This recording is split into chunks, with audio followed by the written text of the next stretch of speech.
Have you ever taken up a job and thought, Maza nahi aa raha?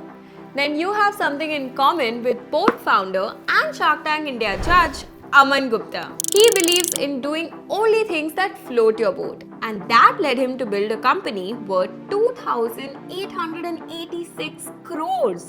And in this episode of the Indian Billionaires Co, we are going to learn how Aman Gupta built a business in an already saturated market, and in doing so, how he beat the Chinese at their own game.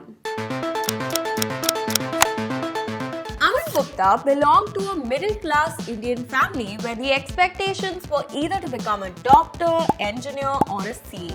So he chose the CA route. After becoming a CA, he worked in Citibank and he earned a good amount of money. But he didn't feel like that was the place for him. So he decided to start a business with his father. But after some time, that didn't work for him either. So his wife suggested that he should pursue an MBA. Post that, he became a consultant but left it shortly after 6 months. He then joined JBL and he loved working there. He was at a very good package, but he quit that too and survived on his wife's money to start a business of his own. His initial office was at a socials. His funda is simple yet scary. If he doesn't love what he's doing, he'll resign. And that applies to boAt too. Okay, but why the name boAt? It's not related to music or electronics. The founders wanted to create great recall value. Apple was already taken, so they kept it simple and went with the first word that comes to mind from the second alphabet. And that gave birth to boAt.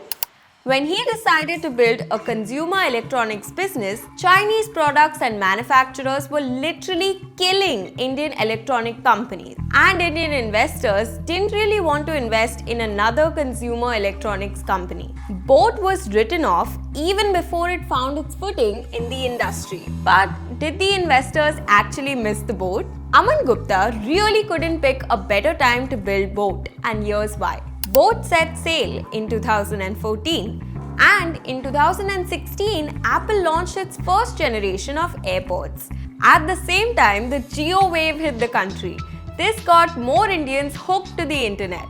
Phone manufacturers had also started reducing earphones in new phone boxes. And by default, Indians were looking for affordable wearables like AirPods. Here's where Aman Gupta and boAt noticed a market gap. Even the cheapest AirPods on sale will cost you a minimum of 15 to 20,000. But the average Indian consumer won't splurge that much on audio devices. boAt figured that there was nothing in the 1,000 to 5,000 rupee space that provided good quality and didn't burn the pockets of Indian consumers. So they set out to build just that. This gave boAt an edge in India. But is boAt really a made in India product? The brand is Indian, but its products are manufactured in China. They then repackage and brand them with the boAt identity. This is the reason that boAt can create affordable products, and this is also how they broke the monopoly of Chinese electronics in India by leveraging China's manufacturing abilities.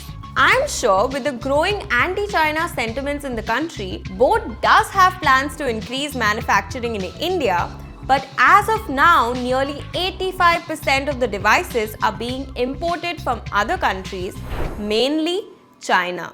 But now, even in the affordable consumer electronics market, there are a number of brands like Noise, boAt, Mivi and Petron.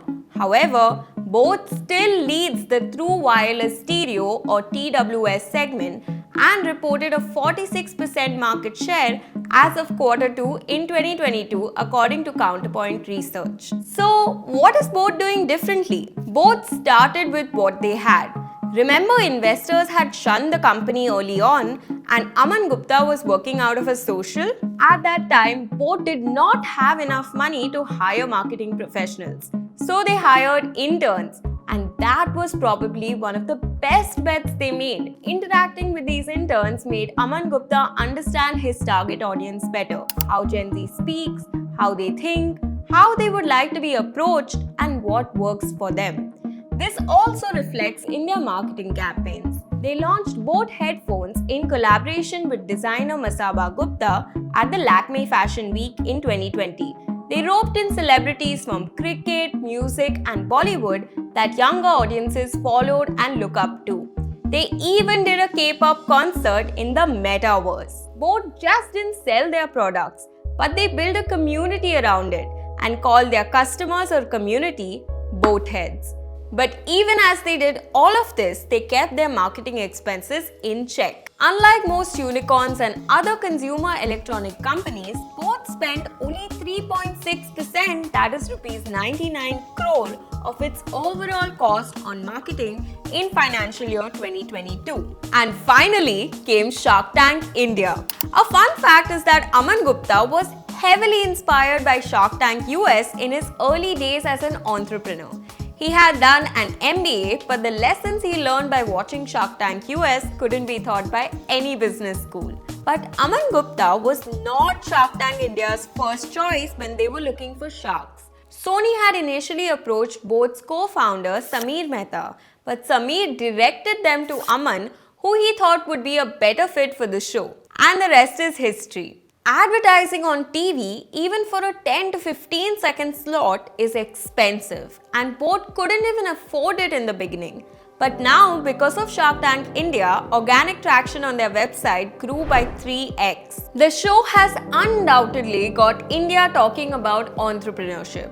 And Aman Gupta urges every entrepreneur to come on Shark Tank India, because if not investment, they get advice from experienced sharks and get advertised for 15 minutes on national television. Unlike other cash-burning companies, boAt has always focused on profitability since the beginning. boAt's revenue from operations was 2,873 crore during the fiscal year ending in March 2022. boAt even has plans to go public with an initial public offer or IPO worth rupees 2,000 crore and got the approval for the same in May 2022. However, it withdrew its listing plans and instead went for a 60 million fresh round of funding from Warburg and Malabar in October 2022. This could be due to the market conditions in the economy. boAt is now trying to disrupt the wearables market, but with tough head-on competition from noise, it will be interesting to see how boAt keeps up. Who is an entrepreneur you would like us to cover next?